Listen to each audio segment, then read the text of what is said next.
Hello everyone, welcome back to the channel. Welcome back to another video. आज हम लोग डर्मेटोम्स and myotomes discuss करने वाले हैं। किसी ने कमेंट्स में लिखा था कि मैम इसके बारे में एक वीडियो बनाओ, तो इसीलिए बना रही हूँ। आपके भी कोई टॉपिक्स हो तो आप कमेंट्स में लिख सकते हैं एंड हम वही टॉपिक डिस्कस कर लेंगे। सो स्पेशली मैंने फिजियोथेरेपी स्टूडेंट्स एंड प्रोफेशनल्स को दिमाग में रखते हुए बनाया है ये। डर्मेटोम्स एक्जैक्टली होते क्या हैं? These are the areas of the skin which are supplied by a single spinal nerve.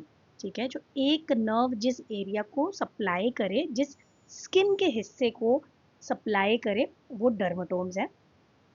Myotomes muscles को बोलते हैं, ग्रुप ऑफ मसल्स जो कि इनर्वेट हो रही हैं सिंगल स्पाइनल नर्व रूट से। सो बेसिकली जो स्किन का एरिया है जिसे आप टच कर सकते हो, that is dermatome. And myotome मतलब मूवमेंट करना, मतलब मसल्स की जहां हम बात करते हैं वो। क्यों ज़रूरी है डर्मेटोम्स एंड मायोटोम्स को जानना? क्योंकि ये हेल्प करते हैं डायग्नोस करने में स्पाइनल कॉर्ड को, नर्व रूट को एंड पेरिफेरल नर्व लीजन्स को। नाउ एम्ब्रोलॉजिकल बेसिस की बात कर लेते हैं।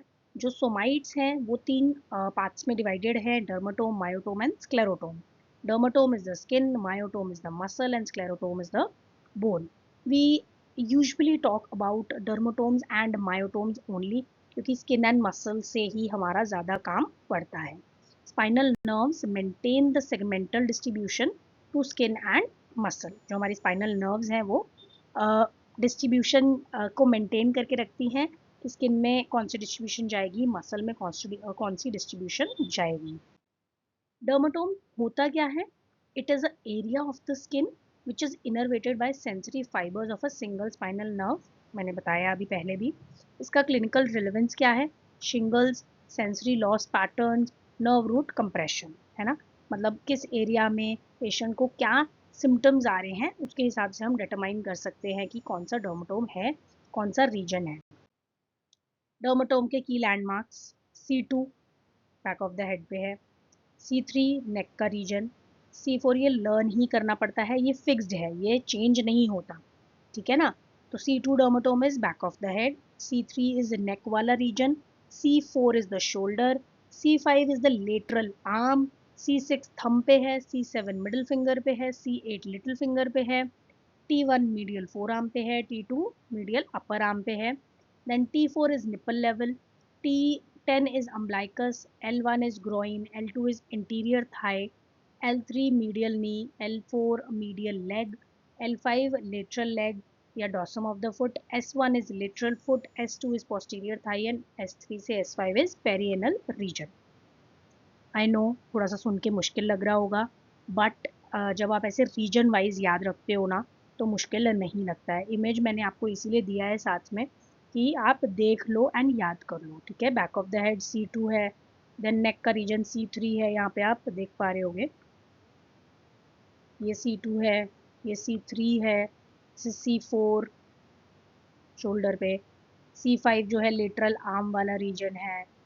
ठीक है, C6 जो है ये थंब वाला रीजन है, C7 जो है ये मिडिल फिंगर वाला रीजन है, C8 जो है लिटिल फिंगर वाला रीजन है, T1 जो है वो मीडियल फोर आर्म है, T2 जो है वो अपर मीडियल अपर आर्म है यहाँ पे। ठीक है, देन T3 लाइन से है, T4 जो है वो निपल लेवल पे आता है। T10 जो है, देखो है तो सारे, ऐसा नहीं है कि T4 से सीधा T10 पे आ गए। T3 4 5 6 7 8 सब है, वो ऐसे लाइन वाइज है, बट अब बीच में ऐसे कोई आपके पास लैंडमार्क नहीं है ना। अब निप्पल लेवल है, उस पर T4 है, हमें पता है। उसके बाद फिर क्या आता है? अम्लाइकस आता है, जिसको हम एक्चुअल में मार्क कर सकते हैं, एक लैंडमार्क बना सकते हैं। तो T10 जो है वो अम्लाइकस पे आता है। ठीक है, फिर L1 जो है वो ग्रोइन रीजन में आ जाता है, फिर L2 जो है वो एंटीरियर ऑफ द थाई में आ जाता है। तो ये इमेज जो है ये आपको काफ़ी हेल्प करेगी मुझे लगता है टू रिमेंबर दीज डर्माटोम्स। इमेज याद कर लोगे तो लिख भी पाओगे इजीली, फिर ये टेक्स्ट जो लिखा हुआ है ये मुश्किल नहीं लगेगा। अब मायोटोम क्या होता है? It is a group of muscles innervated by the motor fibres of the single spinal nerve. अभी हमने पीछे ये सेम डिस्कस किया था। ये किस चीज़ में यूज़ होता है? मोटर टेस्टिंग में, कि हम लीजन्स को लोकलाइज कर पाए कि बेसिकली एग्जैक्टली लीजन है कहाँ पर, राइट। अब अपर लिम्ब के मायोटोम्स क्या हैं? C5 का काम है शोल्डर अबडक्शन कराने का, मतलब कि डेल्टॉइड वाला रीजन, डेल्टॉइड मसल। C6 का काम है एल्बो फ्लेक्शन करवाने का। देखो डर्माटोम्स हैं स्किन के रीजन्स, उसमें मूवमेंट का कोई काम नहीं है कि बस टच करके बताया कि यहाँ यहाँ यहाँ। मायोटोम्स इज मूवमेंट के हिसाब से। शोल्डर अबडक्शन हुआ तो C5, ये एल्बो का फ्लेक्शन हुआ तो C6, एल्बो फ्लेक्शन के साथ रिस्ट का एक्सटेंशन हुआ तो C6, एल्बो एक्सटेंशन के साथ रिस्ट का फ्लेक्शन हुआ तो C7, C8 is finger flexion, T1 is finger abduction या अडक्शन। मसल्स के नाम मैंने साथ में दिए हुए हैं, ठीक है। अब लोअर लिम्ब के मायोटोम्स की बात करते हैं। L1 L2 का काम है हिप फ्लेक्शन कराने का, L3 का काम है नी का एक्सटेंशन कराने का, L4 is ankle dorsiflexion, L5 is great toe extension, S1 is ankle plantar flexion, S2 is knee का flexion। अब निमोनिक्स बता देती हूँ कि याद रहे। C2 हमने बोला बैक, वैसे तो देखो सही बताऊँ, मैंने आज तक निमोनिक्स के साथ याद नहीं किया है, विदाउट द निमोनिक्स ऐसे रीजन वाइज याद किया है। और वो हो भी गया है कि पहले डर्माटोम्स याद कर लिए कि अच्छा यहाँ यहाँ यहाँ ऐसे region wise, and then myotome की जैसे ये शोल्डर का फ्लेक्शन है, ठीक है, शोल्डर का एबडक्शन है, फिंगर का फ्लेक्शन है, एल्बो का फ्लेक्शन है, इस तरीके से ऐसे याद कर लिया कि ये मूवमेंट C7, ये मूवमेंट C6, ऐसे करके याद करें। एंड हो जाता है लिटरली, आप करते करते करोगे ना तो हो जाएगा, पढ़ पढ़ के करोगे तो नहीं होगा, परफॉर्म करना होगा।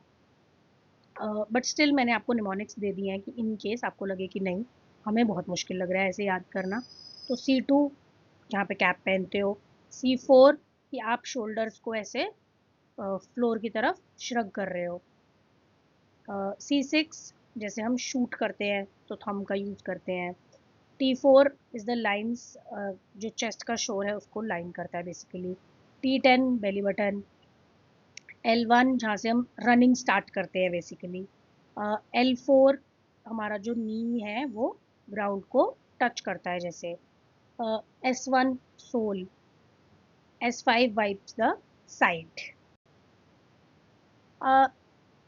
बट आई रिकमेंड कि आप निमोनिक्स की जगह नॉर्मल याद करो तो बहुत बहुत बहुत अच्छा हेल्प हो जाएगा आपका। ऐसे ही मैंने मायोटोम्स का निमोनिक भी दिया है। C5 शोल्डर को उठाने का है, C6 ऐसे आप हाथ से ये उठाओ, स्टिक उठाते हो, स्टिक उठाते हो तो क्या करते हो, एल्बो का फ्लेक्शन करते हो, रिस्ट का एक्सटेंशन करते हो, ठीक है। शोल्डर को उठाया C5, C6 छड़ी उठाई, C7 उसको पुश किया, ठीक है, मतलब एल्बो का एक्सटेंशन एंड रिस्ट का flexion. C8 is great for the grip, क्योंकि C8 का काम क्या है, लिटिल फिंगर था ना C8, तो कुछ भी पकड़ना। फिर T1 tunes the finger, finger का एबडक्शन एंड अडक्शन करवाता है। फिर L2 पे आ जाओ, हिप फ्लेक्शन का काम है, थाइस को उठाना, नी एक्सटेंशन जो हम किक मूवमेंट करते हैं नी से। फिर L4 है किक द डोर, जब डोर को किक करते हैं तो एंकल का डॉर्सिफ्लेक्शन हो जाता है। L5 है lift the big toe alive, ऐसे ग्रेट टो का एक्सटेंशन करना मूवमेंट, L5 हो गया।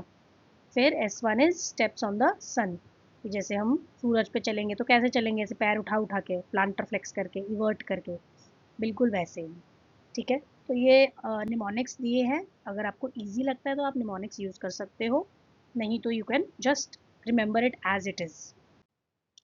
ओके, आज मैंने इसमें क्विज भी रखी है, अगर आपने ढंग से ध्यान से ये वीडियो देखी है तो आप इन क्वेश्चंस का आंसर दे पाओगे।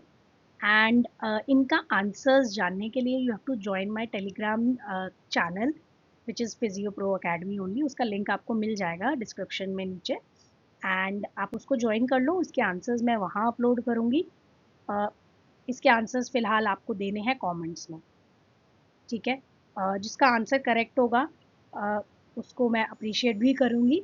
एंड आंसर्स अगर जानने हैं आपको तो you have to join the Telegram channel.